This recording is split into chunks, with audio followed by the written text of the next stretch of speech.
Carrier proteins involved in active transport mechanism are of three types: uniport, symport, and antiport.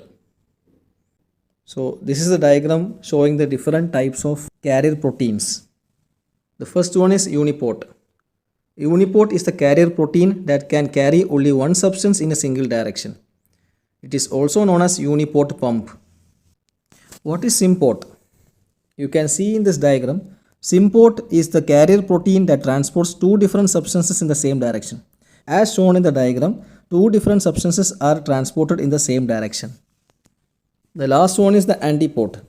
Antiport is the carrier protein that transports two different substances in opposite directions. As shown in the diagram, two different substances are transported in the opposite directions.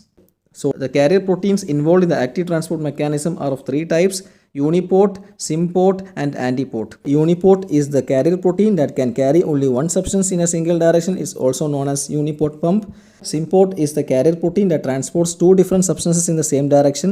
And the last one is antiport. Antiport is the carrier protein that involves in the transport of two different substances in opposite directions.